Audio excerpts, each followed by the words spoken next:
မင်္ဂလာပါရှလုံးဘုရားကောင်းကြီးပေးပါစေသခင်ရှုစီမာလာတဲ့ငြိမ်တဲ့ခြင်းဝမ်းမြောက်ခြင်းအလုံးခံစားရပါစေလို့ဆုတောင်းကောင်းကြီးပေးပါလေကျွန်တော်အနေနဲ့ဒီနေ့ညနေပိုင်းမှာနော်ဘုရားသခင်ရဲ့နှုတ်ကပတ်တော်အသက်ရှိသောနှုတ်ကပတ်တော်အပြင်ခွန်အားပေးခြင်းတည်ဆောက်ခြင်းနဲ့တကွာနော်တတိပေးခြင်းလည်းဖြစ်ပါတယ်နှုတ်ကပတ်တော်အပြင်ကျွန်တော်တို့အတူတကွဆင်ခြင်သုံးသပ်ကြရအောင်ကျွန်တော်တို့ဒီထိုင်းမဲဆိုင်မှာရှိတဲ့ကျွန်တော်ရဲ့ဥဆောင်မှုအောက်မှာရှိတဲ့အတင်းတော်အလင်းအိမ်အတင်းတော်ဒလိုက်ဟောက်မှာရှိတဲ့မြန်မာလူနားလေတဲ့အတင်းသူတင်းသားတွေရှိတယ်လို့အတင်းတော်ကောင်းဆောင်ပိုင်းနေမင်္ဂလာပါဘုရားကောင်းကြီးပေးပါစေပြီးရင်ကျွန်တော်တို့ယုံကြည်ခြင်းဥယျာဉ်သာသနာမြန်မာပြည်ရှမ်းရှိမရှိတဲ့မိတ်ဆွေအမှုတော်ဆောင်တွေဆရာတော်ဆရာမတွေအားလုံးအတွက်လည်းခွန်အားပေးခြင်းဖြစ်ပါတယ်တိုက်တွန်းခြင်းပါတယ်ဘုရားကောင်းကြီးပေးပါစေပြီးရင်ကျွန်တော်တို့မိတ်ဆွေတွေရှိတာပေါ့နော်ကျွန်တော်တို့ဒီမြစ်ကြီးနားတနိုင်းဘက်မှာရှိတဲ့မိတ်ဆွေတွေဘုရားအမှုတော်ဆောင်တွေနဲ့တကွာဒီမိုးကုတ်မှာရှိတဲ့သူငယ်ချင်းတွေကျွန်တော်အနေနဲ့ဒီနေ့ညမှာအထူးအစီအစဉ်အားဖြင့်ပေါ့နော်ဒီ Messenger ကိုအသုံးပြုခြင်းအားဖြင့်ကျွန်တော်ခွာပေးချင်တာပေါ့နော်နှစ်ပိုင်းတော့ပိုင်းရလိမ့်မယ်9မိနစ်10မိနစ်ပဲပို့လို့ရပါတယ်နော်အပိုင်း1နဲ့အပိုင်း2ဖြစ်ပါတယ်နှုတ်ကပတ်တော်အားဖြင့်တည်ဆောက်ခြင်းကိုပေးချင်ပါတယ်ကောလောသဲအခန်းကြီး1ကောလောသဲအခန်းကြီး1 24 25ပြီး28နဲ့29ကိုဖတ်ချင်ပါတယ်ခွန်အားပေးခြင်းနဲ့ကျွန်တော်တို့ဘုရားသခင်ရဲ့အမှုတော်ဆောင်နေဘုရားရဲ့အတင်းတော်မှာအမှုဆောင်နေတဲ့ကာဏပိုင်းမှာနော်အတင်းတော်ခေါင်းဆောင်တွေဘုရားရဲ့အမှုတော်ဆောင်နေတင်းဟုတ်ဆရာတွေဓမ္မဆရာတွေဆရာမတွေအားလုံးအတွက်ကျွန်တော်ကအစပါနော်အားလုံးအတွက်တတိပေးတဲ့တိဆောက်ခြင်းဖြစ်တဲ့နှုတ်ကပတ်တော်ဖြစ်တယ်လို့ကျွန်တော်ယုံကြည်ပါတယ်ကောလောသဲအခန်းကြီး1အခန်းကြီး1အပိုက်ငယ်24 25ပြီးရင်28နဲ့29ဒီ၄ချက်ကိုဖတ်မှာဖြစ်တယ်မြန်မာလူကြတော့ကောလတီ1 24နဲ့25တခါတည်းဆက်ထားတာဖြစ်တယ်ငါပေါလုသည်ထိုတရားကိုဟောတော်ဆရာဖြစ်သည်နိတင်တို့အဖို့အလိုငါစင်ရဲခံခြင်း၌ယခုဝမ်းမြောက်၍ခရစ်တော်ဤစင်ရဲဒုက္ခအကျွင်းအကြံကိုအတင်းတော်တည်ဟုသောကိုရောအဖို့အလိုငါကိုခန္ဓာ၌ပြည့်စုံစေ၏28 29ခရစ်တော်အားဖြင့်လူတိုင်းစုံလင်ခြင်းတို့ရောက်၍လူခတ်သိမ်းတို့ကိုဆက်တအံ့တော်ငါတို့သည်လူခတ်သိမ်းတို့ကိုတတိပေး၍ပညာအမျိုးမျိုးနှင့်ဆုံးမတုန်တင်လျက်ခရစ်တော်၏တရားကိုဟောကြားပါ၏ဟာလေလုယာကောင်းမဲ့ဆုံးလင်တော်မူသောယေရှုတော်ရှင်သာဝဘုရားခင်နှုတ်ကပတ်တော်အပြင်တည်ဆောက်ခြင်းနဲ့ကျွန်တော်တို့ကိုလမ်းပြတွင်တင်တော်မူပါတန်ရှင်တော်ဝိညာဉ်တော်မဆပါသခင်ရှုနာမတော်နဲ့ဆုတောင်းပါရပါအာမင်ကျွန်တော်တို့ဘုရားသခင်အမှုတော်ဆောင်အနေနဲ့ဘုရားရဲ့အစီခံအနေနဲ့ခရစ်တော်ရဲ့နောက်လိုက်တပည့်တော်အနေနဲ့ကျွန်တော်တို့ကများတော့ပြောစရာမလိုဘူးခရစ်တော်ရဲ့အစီခံဆိုခရစ်တော်နောက်လိုက်ခရစ်တော်ရဲ့အမှုတော်ဆောင်ဘုရားသခင်ရွေးနှုတ်ထားတဲ့ဘုရားရဲ့အမှုဆောင်ဆရာမတွေပေါ့နော်ကျွန်တော်တို့ကအားလုံးလိုကသဘောကျပါတယ်နော်ခရစ်တော်ပေးတဲ့ကောင်းကြီးမင်္ဂလာခရစ်တော်ပေးတဲ့လုပ်ငန်းဝင်တာခရစ်တော်အပ်ပေးတဲ့အတင်းတော်ခရစ်တော်အပ်ပေးတဲ့တာသနာနဲ့ခရစ်တော်ပေးတဲ့စုကျေးဇူးအတိုင်းကျွန်တော်တို့ကအစီခံရတယ်လို့ကျွန်တော်တို့ကောင်းကြီးမင်္ဂလာလည်းခံရပါတယ်ဒါပေမဲ့ဒီနေ့နှုတ်ကပတ်တော်ကကျွန်တော်တို့ကိုရှင်းရှင်းလင်းလင်းပြောထားတာစိတ်ဝင်စားစရာကောင်းတဲ့စကားလုံးဒီထဲမှာကျွန်တော်ပြောသွားမှာဖြစ်ပါတယ်အခုခေတ်ကာလမှာပလူပြန်နေပါတယ်တရားဟောဆရာမတွေနှုတ်ကပတ်တော်ဩဝါဒတွေများစွာနော်မီဒီယာမှာ YouTube မှာ Facebook မှာ online မှာတကယ့်ကိုစုံလင်အများပြားပါတယ်တော်တော်ကိုနော်နှုတ်ကပတ်တော်အခါရှိမှတာကျွန်တော်တို့ခွဲခန့်သိရှိမှာဖြစ်ပါတယ်တကယ်စိုးရင်စရာကြတော့နှုတ်ကပတ်တော်ကိုအခြေခံမရတော့ယုံကြည်သူအတွက်တော့စိုးရင်စရာကောင်းပါတယ်မာယွင်တဲ့ဩဘာဒရှိသလိုတကယ်ကိုတစ်ဖက် ဆောင်းသွားတဲ့ဩဝါဒနော်ယုံကြည်သူအတင်းတော်ပေါ်မှာအစိတ်လိုဖြည်းဖြည်းနဲ့ပျက်စီးခြင်းတို့ရောက်သွားနိုင်တဲ့ဖြက်စီးတဲ့ဩဝါဒတွေလည်းများပါတယ်စစ်မှန်တဲ့ဘုရားရဲ့ဩဝါဒဟောပြောတဲ့အမှုတော်ဆောင်ရှိသလိုမဟာယွင်းတဲ့ဩဝါဒကိုလည်းဖြန့်တဲ့အမှုတော်ဆောင်လည်းရှိတယ်အဲ့ထဲမှာကျွန်တော်ဘု து ကိုမှမပုတ်ခတ်ခြင်းပါဘု து ကိုမှမဝေဖန်ခြင်းပါကျွန်တော်နှုတ်ကပတ်တော်လာတဲ့အတိုင်းကျွန်တော်တို့အမှုဘုရားရဲ့အမှုတော်ဆောင်ဆိုတာနှုတ်ကပတ်တော်လာတဲ့အတိုင်းကျွန်တော်တို့အတိတ်ပဲဖွဲ့ရမယ်နော်အဖက်ဖက်ကိုကြည်ပြအပြင်သူ့ရဲ့ doctrine သူ့ရဲ့စီးနဲ့ဘောင်ထဲမှာကျွန်တော်တို့အတိတ်ပဲဖွင့်ရမယ်တခြားကြမ်းချက်တွေကိုလည်းညှဲ့ကြည့်ပြီးတော့ကျွန်တော်တို့အတိတ်ပဲကိုဖွင့်ရမှာဖြစ်ပါတယ်ဒါမှကျွန်တော်တို့ကရှင်းလင်းတဲ့အဖြေကိုရခြင်းအပြင်ပြန်ပြီးတော့နှုတ်ကပတ်တော်ပို့ချရမယ်ဟောပြောမှာဖြစ်တယ်ကျွန်တော်အနေနဲ့သင်ယူဆဲပါပဲကျွန်တော်အနေနဲ့လည်းလေ့လာဆဲပါပဲချစ်စွာတော်ညီကိုမောင်တို့ကျွန်တော်ဗာပြောချင်လဲဆိုတော့ဩဝါဒထဲမှာလူတော်တော်များများဟာ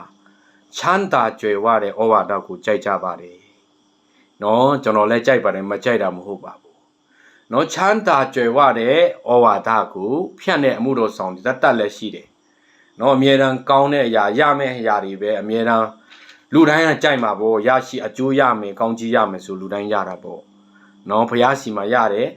ကောင်းကြီးမင်္ဂလာအားလုံးကလိုချင်ပါတယ်ဒါပေမဲ့မေးပါနဲ့ကျမ်းစာထဲမှာအဖက်ဖက်ပြောထားတယ်ချမ်းသာကြွယ်ဝခြင်းကိုလည်းပြောထားသလိုကျွန်တော်တို့ဆင်းရဲဒုက္ခကြုံတဲ့အချိန်ကိုလည်းပြောထားတယ်နှုတ်ကပတ်တော်လာတဲ့အတိုင်းဆိုကျွန်တော်စာလံနော်23တိနဲ့နှစ်345ကိုတိနှစ်3ကိုပဲ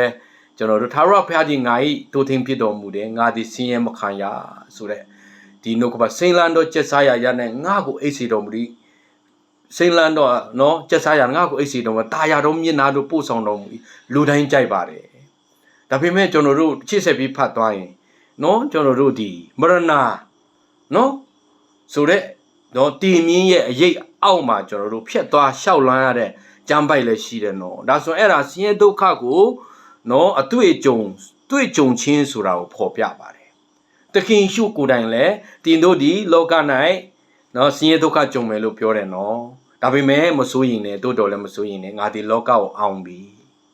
ဒါဆိုလို့ရှိရင်တခင်ရှုကိုယ်တိုင်ကပြောထားတာငါနောက်တို့လိုက်ရမယ်ဆိုတာတခင်ရှုကဘာပြောလဲနော်တခင်ရှုရဲ့အစီခံဖြစ်ဖို့ဖြစ်တယ်တခင်ရှုရဲ့အစီခံဆိုကြတဲ့နေဟုတ်မယ်တခင်ရှုသွားခိုင်းတဲ့နေရာသွားမယ်တခင်ရှုခွင့်ပြုတဲ့အရာကိုကျွန်တော်တို့ကြုံရမှာဖြစ်ပါတယ်အဲ့ဒီမှာတခင်ရှုရဲ့အခွင့်အာဏာကိုရရှိပြီးအမှုတော်ဆောင်တဲ့အမှုတော်ဆောင်ဖြစ်တယ်လို့တခင်ရှုရဲ့ခွင့်ပြုချက်အဖြစ်ကျွန်တော်တို့ကောင်းကြီးမင်္ဂလာခံစားရတဲ့အမှုတော်ဆောင်အချိန်ခါလည်းရှိတယ်လို့ကျွန်တော်တို့ဆင်းရဲဒုက္ခကြုံတွေ့တဲ့အချိန်ခါလည်းရှိပါတယ်ဖျားနာတဲ့အချိန်လည်းရှိပါတယ်အဲ့ဒါကိုကျွန်တော်တို့ကစုံစုံလင်လင်လက်ခံရမယ်နော်တစ်ဖက်တည်းပဲချမ်းသာကြွယ်ဝတဲ့အရာကိုပဲတွားပြီးတော့ပုံပြပြီးတော့အဲ့ဒါကိုပဲဟောပြောအဲ့ဒါကိုပဲရွေးပြီးတော့ကျွန်တော်တို့ဘာနဲ့တွားတူတယ်လဲတခါကြရင်လေနှုတ်ကပတ်တော်ခံယူတာဘူဖေနော်ဘူဖေလို့တွားတုံတယ်ကြိုက်တာပဲရွေးစားပြီးမကြိုက်တာကြော်သွားပေါ့ကျမ်းစာဖတ်ရင်ဒါကောင်းကြီးမင်္ဂလာပဲယူတာဒါပေမဲ့ဘုရားအတွက်အနစ်နာခံခြင်းအစီခံခြင်းဆင်းရဲဒုက္ခကြုံခြင်းဆိုတာကိုကြော်သွားတတ်တယ်နော်အဲ့ဒါဝမ်းနည်းစရာကျွန်တော်တို့အစုံလင်ဖတ်ရမှာချမ်းသာခြင်းကြွယ်ဝခြင်းကိုလည်းကျွန်တော်တို့လက်ခံရမှာလို့နော်ကြုံတွေ့ရတဲ့ဆင်းရဲခြင်းကိုလည်းလက်ခံရမှာဖြစ်ပါတယ်ဟာလေလုယာကျွန်တော်အနေနဲ့နှစ်ဖက်စလုံးကိုပြောတယ်နော်ချမ်းသာကြွယ်ဝခြင်းနှုတ်ကပတ်တော်တရားကိုလည်းဟောတယ်ခရစ်တော်အတွက်အစီခံတယ်ခရစ်တော်ကြောင့်ခရစ်တော်ရဲ့အစီခံအမှုတော်ဆောင်ထဲမှာကျွန်တော်တို့အခက်ခဲမှုကိုကြုံတယ်ဆင်းရဲခြင်းကိုခံရတယ်ကျွန်တော်ရဲ့အဆဲဆိုခြင်းကိုလည်းခံရတယ်လူတွေရဲ့ဝေဖန်ခြင်းကိုခံရတယ်ဆင်းရဲဒုက္ခလည်းကြုံရတယ်ဒါအောင်လည်းကျွန်တော်တို့လက်ခံရမှာဖြစ်ပါတယ်ဟာလေလုယာကျွန်တော်တို့ဒီရွေးပြီးတော့စားတဲ့ဘူဖေအတိုင်းမဖြစ်ပါစေနဲ့โอเคကျွန်တော်နှုတ်ကပတ်တော်သွားမယ်ဒီကောလောသဲအခန်းကြီး1:24ထဲမှာပြောထားလဲငါပေါလုဒီထိုတရားကိုဟောတော်เสียဖြစ်ဒီနေ့ငါပေါလုကဒီကောရတဲမှာရှိတဲ့ယုံကြည်သူဒီကိုတတိပေးစကားနော်တိုက်တွန်းတဲ့စကားဖြစ်တယ်ငါပေါလုဒီထိုတရားကိုဟောတော်เสียဖြစ်ဒီတင်တို့အဖို့လုံကဆင်းရဲခံခြင်း၌ယခုဝမ်းမြောက်၏ဒီထဲမှာဆင်ခြင်ရမယ်ပထမဆုံးအချက်အနေနဲ့ကျွန်တော်ခွာပေးခြင်းနဲ့ဘုရားရဲ့အမှုတော်ဆောင် ဘုရားရဲ့ခန့်ထားပေးတဲ့ဧဝံဂေလိဆရာပဲဖြစ်သာသနာဆရာပဲဖြစ်တင်းဦးဆရာပဲဖြစ်အတင်းတော်မှာတောင်တနေရာမှာတာဝန်ယူတဲ့ခေါင်းဆောင်ပိုင်းပဲဖြစ်ချစ်စော်တော်ညီကိုမတို့တင်ခန်းစာယူရမယ့်ပထမဆုံးအချက်ကဒီ24ထဲမှာပြောတယ်ပေါလုကတရားဟောဆရာဖြစ်တယ်ကျွန်တော်တို့ဆရာဖြစ်တယ်ဆရာမသူများကျွန်တော်ကိုဆရာမခေါ်တယ်အမှုတော်ဆောင်လို့ခေါ်တယ်တရုတ်လူဆိုလောက်sưလို့ခေါ်တယ်မူsưလို့ခေါ်တယ်ဆရာတင်းဦးဆရာတော်လို့ခေါ်တယ်ချစ်စွာတော်ညီကိုမတို့သူတပားကိုဆရာလို့ခေါ်တာကိုလေးစားလို့လည်းဟုတ်တယ်ကိုဆရာဆိုတဲ့စကားလုံးကတကယ်ကို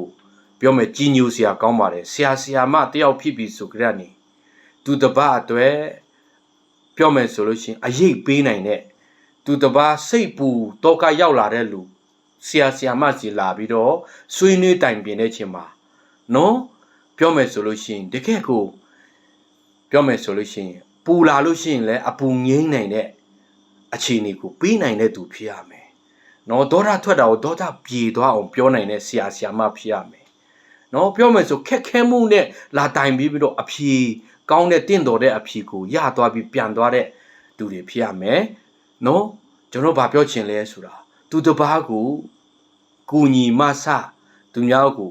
ပြောမယ်ဆိုလို့ရှိရင်နှုတ်ကပတ်တော်အဖြစ်ကူညီမဆပေးနိုင်တဲ့ဝိညာဉ်ပိုင်းမှာလမ်းပြနိုင်တဲ့သူဖြစ်ရမှာဖြစ်တယ်ဒါကြောင့်မို့ဆရာမလို့ပြောကြရနေကျွန်တော်တို့ရဲ့ဥဆောင်မှုအောက်မှာရှိတဲ့အတင်းသူအတင်းသားတွေတင်တန်းသူတင်တန်းသားတွေအကယ်၍ကိုယ်ကတာသနာပြုဆရာတယောက်ကိုယ့်ရဲ့အောက်မှာနော်ရှိတဲ့နော်အောက်မှာဥဆောင်မှုအောက်မှာရှိတဲ့လူတွေကို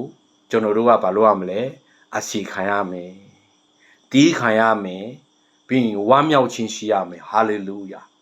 တင်းဦးဆရာဆိုတင်းသူတင်းသားအပေါ်မှာဝမ်းမြောက်ခြင်းရှိရမယ်သူတို့ပေါ်တီးခံရမယ်နော်သူတို့ပေါ်မှာတီဆောက်ပေးရမယ်နော်ဒီထဲမှာဝမ်းမြောက်ခြင်းရှိရမယ်ငါပေါလုဒီထိုတရားကိုဟောတော်ဆရာဖြစ်သည်နိတင်တို့အဖို့လုံကဆင်းရဲခံရ၍ယခုဝမ်းမြောက်၍ကျွန်တော်လည်းတင်းဦးဆရာတယောက်ပါပဲဘုရားအစီခံပြီးတော့နော်ဘုရားရဲ့တိုးစုကိုအပ်ပေးတယ်နော်24-25မီတာစုကိုဦးစီးဦးဆောင်ပြီးနော်ကျွန်တော်တုန်တင်ဆုံးမခြင်းကိုနော်အုပ်ထိန်နေတဲ့တင်းဦးဆရာဖြစ်ပါတယ်ကျမ်းစာလာတဲ့အတိုင်းဆိုလို့ရှိရင်အတင်းသူတင်းသားပေါ်မှာမေတ္တာရှိရမယ်တီးခံရမယ်သူတို့နိုင်ဝမ်းမြောက်ရမှာဖြစ်တယ်ဟိုဟာလေလုယာနော်ဆင်းရဲခြင်းဆိုတာကိုခံရမယ့်အပိုင်းဖြစ်တယ်အတင်းသူတင်းသားတွေကယုံကြည်ခြင်းမှာဝိညာဉ်ပိုင်းမှာမကြီးထွားတဲ့အတိုင်းအတာတစ်ခုမှဆိုရင်တခါကြလို့ရှိရင်နော်ဆရာမအတွက်စိတ်ညစ်ခြင်းဆရာမတွေအတွက်နော်တကယ်ကိုနော်တခါကြလို့ရှိရင်ခေါင်းကိုက်တဲ့အခြေအနေအတိုင်းအတာတစ်ခုဖြစ်စေတာပေါ့ဒါပေမဲ့ဒီခံရမယ်ဆင်းရဲခြင်းကိုခံရမယ်ဘာဖြစ်လို့လဲဖခင်ကကောင်းဆောင်နေရာမှာထားတာဖခင်ကလူတယောက်ကိုအမှုတော်အဆောင်ဆရာမနေရာမှာထားတယ်ဆိုကြရနေသူတပားပေါ်မှာတီးခံရမှာဖြစ်တယ်သူတပားပေါ်မှာသူတပားရဲ့ပေါ်မှာနားလည်ပေးရမယ်ခွင့်လို့ပေးရမယ်တီးခံရမှာဖြစ်တယ်နော်အတင်းသူတင်းသားပေါ်မှာကိုယ့်ရဲ့ဥဆောင်မှုအောက်မှာရှိတဲ့လူဥမာကိုကတာသနာပြုတာသနာကွင်မှာကိုကခေါင်းဆောင်ဥက္ကဋ္ဌဆိုရင်ကိုယ့်ရဲ့ငယ်သားတွေကိုတီးခံရမှာဖြစ်တယ်ဟာလေလုယာတင်းဦးဆရာဆိုလို့ရှိရင်လည်းတီးခံရမှာနော်ဒုတိယအချက်24ထဲမှာဗာပြောလဲခရစ်တော်ဤဆင်းရဲဒုက္ခအကျွင်းအကြံတဲ့ချစ်စွာတော်ညီကိုမတို့ခရစ်တော်ဤဆင်းရဲဒုက္ခအကျွင်းအကြံကိုအတင်းတော်ဒီဟူတော့ကိုတော်အဖို့လုံငါကိုခန္ဓာနဲ့ပြည့်စုံ၏ဒုတိယအချက်ခွန်အားပေးခြင်းနဲ့ကောလောသဲအခန်းကြီး1:24ထဲမှာပဲခရစ်တော်ဤဆင်းရဲဒုက္ခအကျွင်းအကြံဒီစကားလုံးကိုကျွန်တော်ဖတ်ချအပြင်ကျွန်တော်တော်တော်လေးကိုစိတ်ထဲမှာထိခိုက်တယ်နိုးစော်ချင်းခံရတယ်ခရစ်တော်ရဲ့ကြံကျွေးနဲ့ဆင်းရဲဒုက္ခလို့ပြောလို့ရတယ်ကျမ်းစာထဲမှာပြောပြတာသခင်ရှုကအမှုပြီးပြီလဝကထဲမှာအမှုပြီးပြီလို့သူကပြောပြီးတော့အသက်ဆုံးသွားတယ်၃ရက်နေ့မှာရှင်ပန်ထားမြောက်တယ်အမှုပြီးပြီတကယ်တော့လောကသားတွေအတွက်အပြစ်ဒုစရိုက်ကနေကယ်နှုတ်ဖို့အတွက်အပယ်ငရဲကိုကယ်နှုတ်တော့အတွက်သခင်ရှုကလောကကိုလူစားတိကိုလက်ခံတယ်နော်လဝကတိုင်မှာအတိခံတယ်အမှုပြီးသွားပါပြီကိုရရှင်ရဲ့ကဲ့တင်ခြင်းအမှုကပြီးသွားပါပြီဟာလေလုယာ ကဲတင်ရှင်လမ်းကပွင့်သွားပါပြီခရစ်တော်အပြင်လမ်းပေါက်သွားပြီလမ်းဖွင့်လိုက်ပြီ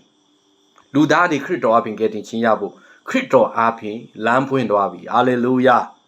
အမှုပြီးပြီဒါပေမဲ့ကျမ်းစာထဲမှာပြောထားလဲခရစ်တော်ရဲ့ဆင်းရဲခြင်းဒုက္ခအကျွင်းအကြံဆိုတော့ခရစ်တော်အနေနဲ့သခင်ယေရှုအနေနဲ့တော့အမှုပြီးသွားပြီနော်ဒါပေမဲ့သူ့တပည့်တော်အနေနဲ့အသင်းတော်အနေနဲ့ဘုရားသခင်ပေးထားတဲ့တာဝန်မဟာအမိန့်လူမျိုးတကာနေရာတကာတွားပြီးတော့နော်ကဲတင်ချင်းတရားဟောလို့တပည့်တော်တိဆောက်လို့ခမဲတော်သားတော်တန်ရှင်တော်ဝိညာဉ်တော်နဲ့ယေနိချင်းမင်္ဂလာပဋိသင်ကိုပေးလို့နှုတ်ကပတ်တော်ကိုဩဘာဒကိုအကုန်အစင်ဟောပြောလို့သခင်ယေရှုကမိန့်မာထားတဲ့သူ့ရဲ့ယုံကြည်သူနောက်လိုက်တပည့်တော်တွေချစ်စွာတော်ညီကိုမတို့ခရစ်တော်ရဲ့ဆင်းရဲဒုက္ခအကျွင်းအကြတို့မဟုတ်ခရစ်တော်ရဲ့ကြံကျွင်းနေတော့ဆင်းရဲဒုက္ခကျွန်တော်တို့ရှေ့ဆက်ပြီးခံရမှာဖြစ်တယ်အဲ့တော့ကျွန်တော်ကိုအသိပဲမလွဲစေချင်ဘူးနော်ကျမ်းစာထဲမှာဒီလိုပြောထားတယ်နော်ကျွန်တော်ဆင်းရဲဒုက္ခပြောတယ်နဲ့တချို့ဆရာတွေကနားမထောင်ဘူးမကြော်သွားတာသူတို့ဟောတာလေယေရှုကြောင့်သာယေရှုကြောင့်သာယေရှုကြောင့်သာမှန်ပါတယ်ယေရှုကြောင့်သာကျွန်တော်ဖြောင်းမှတ်တယ်ဖြောင်းမှတ်ခြင်းရပါရမီကိုမထိုက်မတန်ပဲယေရှုတော်ကြောင့်ရတယ်ယေရှုကြောင့်သာကျွန်တော်တို့ကောင်းကင်နိုင်ငံစည်ရင်းတင်တယ်ယေရှုကြောင့်သာကျွန်တော်အပြစ်ငရဲတွေကနေကယ်လို့ခြင်းကိုခံရတယ်ယေရှုကြောင့်သာကျွန်တော်တို့ကဘာဖြစ်လဲဘုရားသားသမီးဖြစ်ရတယ်ယေရှုကြောင့်သာကျွန်တော်တို့ကဘာဖြစ်လဲဘုရားယေရှုတော်ကိုအလွန်လောက်ခံရတယ်ဟာလေလုယာယေရှုကြောင့်သာဖြစ်ပါတယ်ဒါပေမဲ့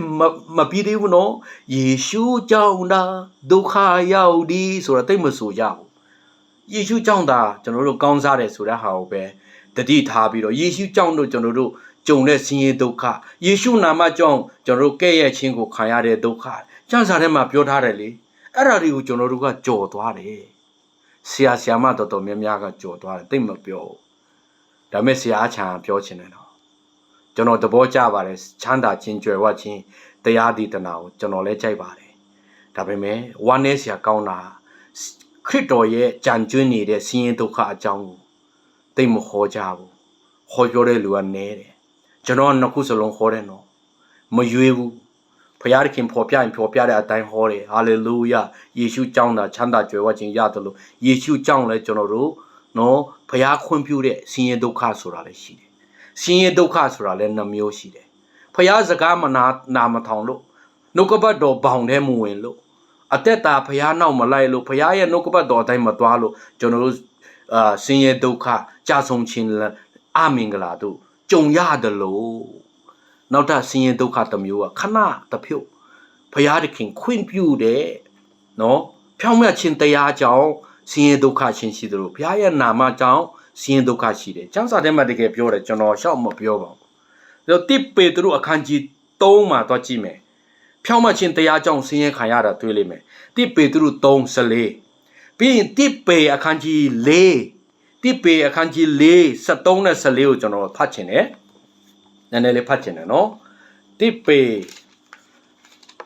အခန်းကြီး4:13နဲ့14တင်တို့ဒီခရစ်တော်ဤဆင်းရဲကိုဆက်ဆံကြသည်ဖြစ်၍ဒီထဲမှာပါပြီလေတင်တို့ဒီဆိုတာယုံကြည်သူဖခင်သားသမီးတွေအမှုတော်ဆောင်တွေကိုပြောတာတင်တို့ဒီခရစ်တော်ဤဆင်းရဲခြင်းကိုဆင်းရဲကိုဆက်ဆံကြသည်ဖြစ်၍ဘုန်းတော်ထွင်းပေါ်တော့အခါအလွန်ဝမ်းမြောက်စွာရှင်လန်းမိအကြောင်းယခုပင်ဝမ်းမြောက်ကြလောဝမ်းမြောက်ခြင်းရှိရမယ်နော်ဖခင်ရဲ့တသနာလုပ်နေတဲ့ခြင်းမဲ့စိန်ခေါ်မှုတွေဆင်းရဲဒုက္ခတွေအမျိုးမျိုးကြုံတယ်နော်ကျွန်တော်လည်းကြုံတာပဲသူများကိုစေတနာမေတ္တာနဲ့ကူတာကိုကစော်ကားခံရတာသူတမားကိုကူညီလိုက်တယ်ကိုပြန်ပြီးတော့မကောင်းတာပြန်ပြောတာတွေဒါမျိုးတွေလည်းကြုံတယ်နော်တစ္ဆာဖောက်ချင်းခံရတာလည်းကြုံတယ်မေတ္တာနဲ့လုပ်တဲ့အရာကိုတချို့ကမေတ္တာမမြင်တဲ့အရာလည်းကြုံရတယ်ဝမ်းနည်းစရာနော်အိမ်မှာနေပြီးတော့ကောင်းကောင်းမွန်မွန်စားဇိမ်နဲ့နေလို့ရတဲ့အတိုင်းတာတစ်ခုကိုရောက်ပြီဒါပေမဲ့ဘုရားသခင်ကပြောလဲရေနဲ့ရာတို့ရွှေလောရေနဲ့ရာတို့ရွှေလောတောင်ပေါ်တက်လောရေတန်လည်းကောင်းကောင်းမတောက်ရဘူးအိမ်သာလည်းကောင်းကောင်းမရှိဘူးစားတာတောက်တာလည်းကျွန်တော်တို့ကအိမ်မှန်နဲ့မတူဘူးအမှန်ပြောတာနော်ပြောပြတာဆိုလို့ရှိရင်တော့ဒါလည်းဆင်းရဲခြင်းတစ်မျိုးပါပဲခက်ခဲမှုတစ်မျိုးပါပဲဆိုင်ကယ်မောင်းပြီးတော့တောင်ပေါ်တက်တယ် တခါကြလို့ရှင်ချော်လဲတယ်ဆိုင်ကယ်မောက်တယ်ဆိုင်ကယ်လဲတယ်ခြေထောက်လက်တွေပိုးနေဒါလည်းရှေ့ဆက်ပြီးသွားတာပဲကားနဲ့ခရီးဆက်တယ်လေရင်ပြန်နဲ့ခရီးဆက်တယ်လမ်းလျှောက်တယ်ဆိုင်ကယ်နဲ့မောင်းတယ်အဖက်ဖက်နေဖရားရဲ့တာတနာမှာပါဝင်နေဆိုတာဘာဖြစ်လို့လဲဖရားရဲ့ကြံကျွေးနေတဲ့မဟာအမင်းဖရားသခင်ခရစ်တော်ရဲ့ဆင်းရဲဒုက္ခမှာဆက်ဆံတော်သူဖြစ်ပါတယ်ဟာလေလုယာကျွန်တော်တို့အဲ့ဓာတွေကိုပြောရမှာဖြစ်တယ်ကျမ်းစာထဲမှာပြောတော့ဝမ်းမြောက်ခြင်းရှိပါဝမ်းမြောက်ခြင်းရှိပါဟာလေလုယာကျွန်တော်ခွာပေးခြင်းနဲ့ပေါလုရဲ့အသက်တာမှာတွားကြည့်ပါနိကောအခန်းကြီး6 4ကနေ8အိမ်မှာတွားဖတ်ကြည့်ပါနိကောအခန်းကြီး6 4ကနေ8ပေါလုရဲ့ဆင်းရဲဒုက္ခသူတာတနာလုပ်တဲ့အချိန်မှာ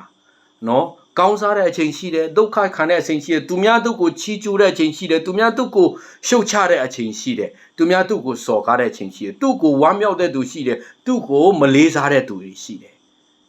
နော်အရိုက်ခံရတယ်ခဲလုံးကြောက်ခဲနဲ့ပေါက်ခံရတယ်နော်အိတ်ကောင်းကောင်းမအေးရတဲ့အချိန်ရှိတယ်အစားတော့ပြက်တဲ့အချိန်ရှိတယ်အမျိုးမျိုးကြုံရတယ်ခရီးထွက်တယ်ဆက်လေမောက်တယ်ကျွန်တော်ဆိုင်ကယ်နဲ့သွားတယ်ဆိုင်ကယ်မောက်တယ်ဆိုင်ကယ်လဲတယ်နှစ်ခေါက်သုံးခေါက်တစ်ခေါက်ဆိုရင်အဲ့ဒီဝါဝီပဲသွားတာဆိုအပြာမှာမိုးရွာဆိုအရင်တော့ကားမရှိတဲ့ချိန်ဆိုင်ကယ်နဲ့သွားတာအကုန်လုံးပိုးတော့ပဲမိုးရတီဖြစ်တယ်ဆိုင်ကယ်နဲ့လေအတူပါသွားလုပ်ပေးတာတောင်ပေါ်မှာအဲ့ဒီ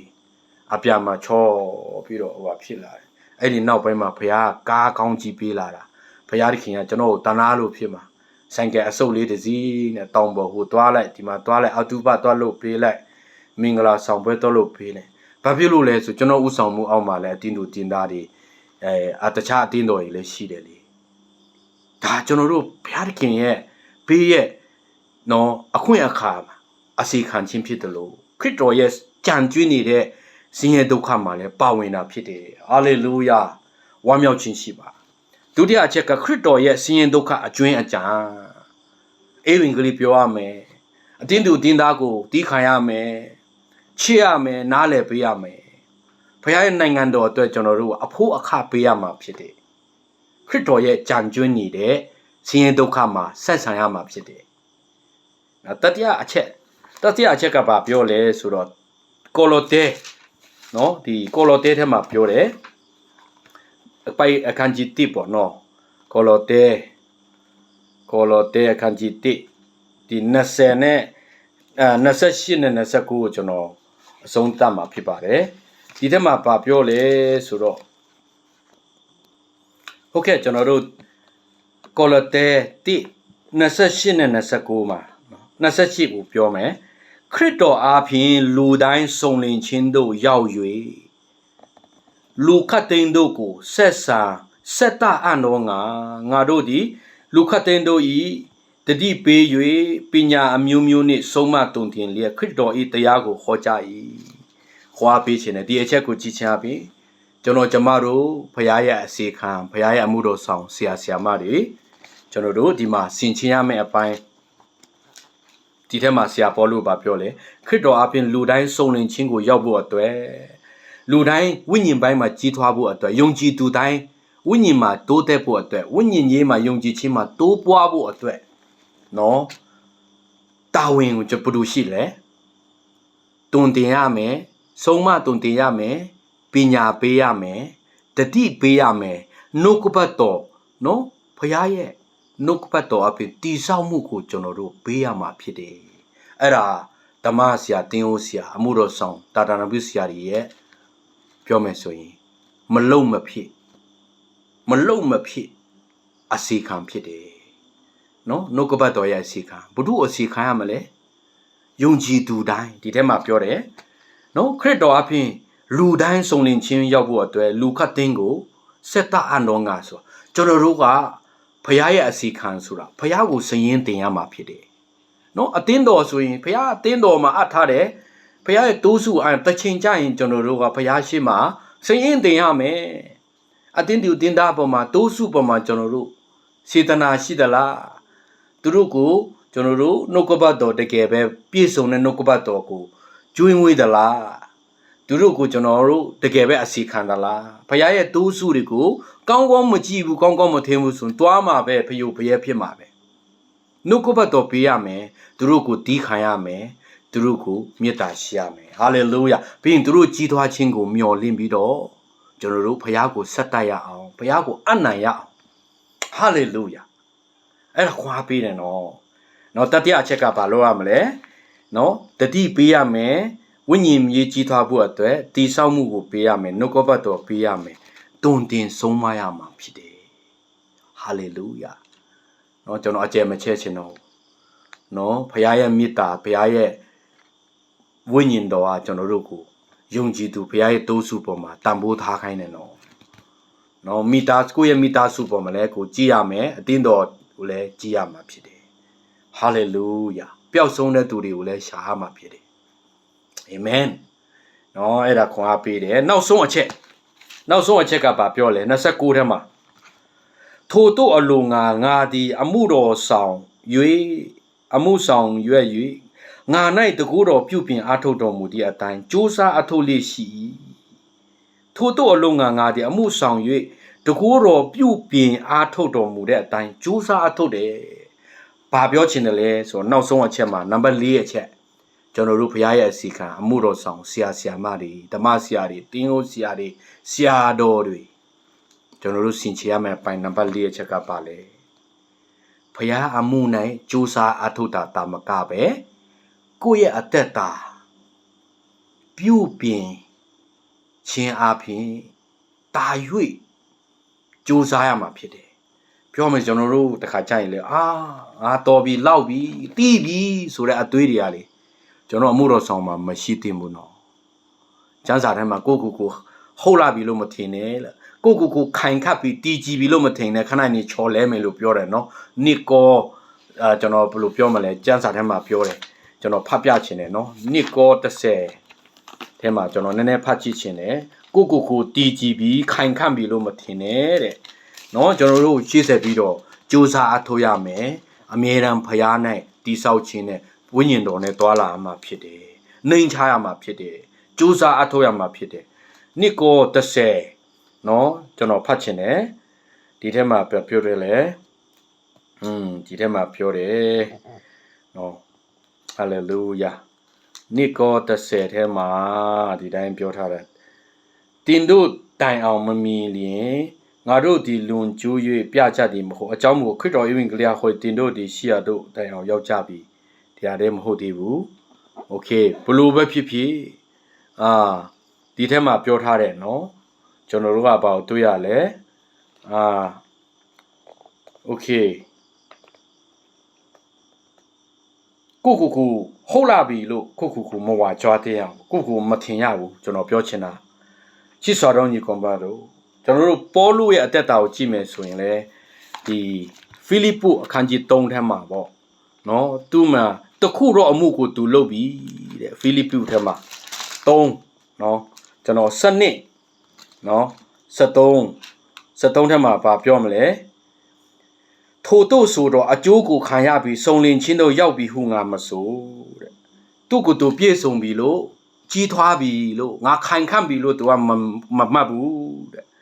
နော်ဒီထဲမှာပြောတယ်ညီကိုတို့ငါကင်မိပြီဟုကိုမထင်ဘူးတဲ့ငါပြုတ်တော့အမှုဟုမကနောက်ကြတော့အရာတို့မမှတ်ပဲရှိတော့အရာကိုလမ်းကမ်းတယ်ပြောချင်တာပြီးတဲ့ဟာတွေကိုမဆွဲလမ်းပဲအရှိကိုပန်းသုံးတိုင်ကိုသူကကြိုးစားပြီးတော့တွားတာအဲ့ဒါကိုကျွန်တော်ဗာပြောချင်လဲဆိုဖရားအမှုနဲ့ကြိုးစားတယ်လို့ကိုယ့်ရဲ့အသက်တာပြောင်းလဲခြင်းတာ၍ပြောင်းလဲခြင်းတာ၍တိုးတက်ဖို့အတွက်လဲကြိုးစားရမှာဖြစ်တယ်ကျွန်တော်အဲ့ဒီကြမ်းချက်ကိုကြည့်ချင်းအဖြစ်လေခွန်အားရတယ်နော်အရင်တော့ဆိုကျွန်တော်ကွန်ပျူတာလည်းမတတ်ဘူးဘာပဲပြောလဲဆိုဘုရားကျောင်းမှာလည်းကူတဲ့လူရှိတယ်လေနော်တင်သားမှာလည်းလုတ်ပေးတဲ့လူရှိတယ်အရင်တော့ဘန်ကောက်ကလေးကနေကျွန်တော်ကိုကူတဲ့လူကများတယ်တချင်းလုံးမလားတရားဟောချက်လုံးမလားအကုန်လုံးကူပေးတဲ့လူရှိတယ်လူငယ်တွေကကူပေးတာကိုကဘာမှမတတ်ဘူးအဲ့တော့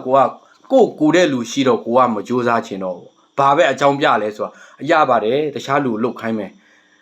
ဘုရားငါ့ကိုပေးတဲ့စုကျေးဇူးကဒါမျိုးမဟုတ်ပါဘူးဆိုပြီးတော့အဲ့လိုပဲကိုဖြေသိမ့်တာဒါပေမဲ့တာတနာမှာဝင်လာတဲ့ချိန်မှာကြိုးစားရမှာ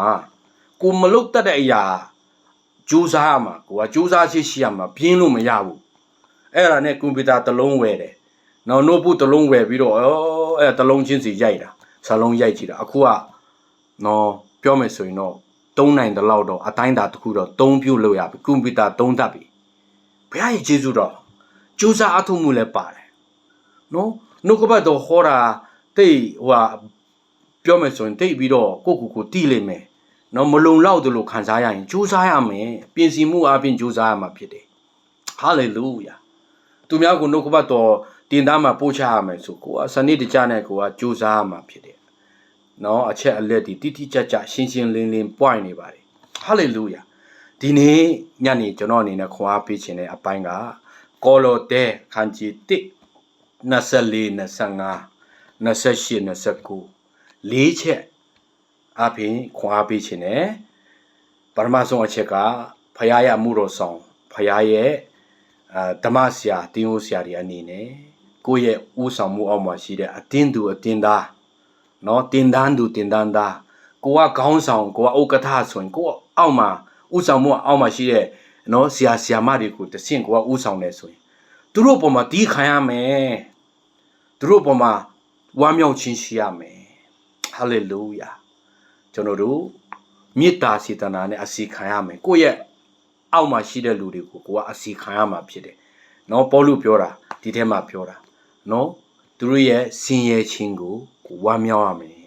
ဒုတိယချက်ကပါလဲခရစ်တော်ရဲ့ဆင်းရဲဒုက္ခအကျွင်းအကြံဆိုတော့နိုင်ငံတော်အတွက်တာသနာအတွက်အဖို့အခပေးရမှာဖြစ်တယ်အစီခံရမှာဖြစ်တယ်နော်ကျွန်တော်တို့ရွေးပြီးတော့နော်ကောင်းတာရွေးစားပြီးတော့မကောင်းတာဖယ်နော်လွယ်တဲ့ဟာလုပ်ပြီးတော့ခက်တဲ့ဟာကိုကြော်သွားတဲ့အမှုတော်ဆောင်မဖြစ်ပါစေနဲ့ဟာလေလုယာဖခင်ပေးတဲ့ကောင်းချီးမင်္ဂလာခံစားရတဲ့အမှုတော်ဆောင်ဖြစ်တယ်လို့ဖခင်သခင်ကရေနဲ့ရာတို့ထွားလို့ဆိုသွားတဲ့အမှုတော်ဆောင်ဖြစ်ပါစေခရစ်တော်ရဲ့နောက်လိုက်ဆိုတာခရစ်တော်ရဲ့ကြံကျွေးနေတဲ့ဒုက္ခမှာဆင်းရဲဒုက္ခမှာဆက်ဆိုင်တဲ့သူဖြစ်တယ်။နော်အဲ့ဒါကိုအခြေခံနဲ့တိပေတရု4:13-14တိပေတရု3:14နိကောခန်းကြီး6:4ကနေ8အဲ့ဒါကိုတွားဖတ်ကြည့်ပါ။အာမင်။တတိယအချက်ကကျွန်တော်တို့ယုံကြည်သူတွေနော်ယုံကြည်သူဘုရားရဲ့တိုးစုတွေစုံလင်ခြင်းရောက်ဖို့ဝိညာဉ်ပိုင်းမှာကြီးပွားဖို့အတွက်တိုးတက်ဖို့ယုံကြည်ခြင်းခိုင်ခံ့ဖို့အတွက်ဘာလို့ရမလဲတွင်တင်ဆုံးမရမယ်တတိပေးရမယ်ပညာအမျိုးမျိုးနဲ့သူတို့ကိုဟောပြောရမှာနှုတ်ကပတ်တော်ပေးရမှာဖြစ်ပါတယ်အာမင်နောက်ဆုံးအချက်ကဘုရားအမှုတော်ဆောင်အနေနဲ့နော်ဘုရားရဲ့အမှုတော်၌ကြိုးစားအားထုတ်တယ်တာမကကိုယ့်ရဲ့အသက်တာမှာတာ၍တိုးတက်ဖို့အတွက်ကျွန်တော်ကြိုးစားရမှာဖြစ်တယ်နော်အင်္ဂလိပ်စကားမရဘူးဆိုရင်တက်လို့မရဘူးလို့မထင်နဲ့လေကျွန်တော်တို့စူးစမ်းရင်တော့ရမှာပေါ့ကွန်ပျူတာမလုပ်တတ်ရင်လည်းငါတော့လုံးဝမသုံးတတ်ဘူးဆိုပြီးတော့အဲ့လိုပဲတွားမှာပါစူးစမ်းရင်စူးစမ်းတယ်လို့ရတာပေါ့အာမင်နော်အဲ့ဒါခွန်အားပေးတယ်နော်အသင်းတော်များများလို့ချင်းလဲအိမ်ဝင်ကလေးများများလုပ်ရတယ်များများတည်ဆောက်ရတယ်စူးစမ်းရတယ်အာမင်ဘုရားသခင်ကောင်းချီးပေးပါစေကောင်းမြတ်ဆုံးလေးတော်မူတော်ယေရှုတော်ရှင်သာပါဘုရားသခင်ကြားနာတဲ့နှုတ်ကပတ်တော်အပြင်တည်ဆောက်ခြင်းကိုပေးပါကျွန်တော်တို့မိတ်ဆွေဆရာမတွေကန္တာအတီးတီးမှာရှိတဲ့အတင်းတော်ကောင်းဆောင်ပိုင်းတွေကိုကောင်းချီးပေးပါကျွန်တော်တို့ယုံကြည်ခြင်းဥယျာဉ်မှုတော်ဆောင်ကောင်းချီးပေးပါကျွန်တော်တို့ဒီအလင်းအိမ်အတင်းတော်ယုံကြည်သူနဲ့တကွာကောင်းဆောင်ပိုင်းကိုကောင်းချီးပေးပါကျွန်တော်မြကြီးနားမှာရှိတဲ့မိတ်ဆွေမှုတော်ဆောင်ကောင်းချီးပေးပါမန္တလေးမှာရှိတဲ့မှုတော်ဆောင်နော်ကျွန်တော်တို့ခိုလာမှာရှိတဲ့မှုတော်ဆောင်တွေညီကိုမောင်မတွေကောင်းချီးပေးပါနှုတ်ကပတ်တော်အပြင်တိဆောက်ခြင်းကိုဖြစ်ပါစေတခင်ရှုနာမတော်နဲ့ဆုတောင်းပါရဖာအာမင်ဘုရားကောင်းချီးပေးပါစေ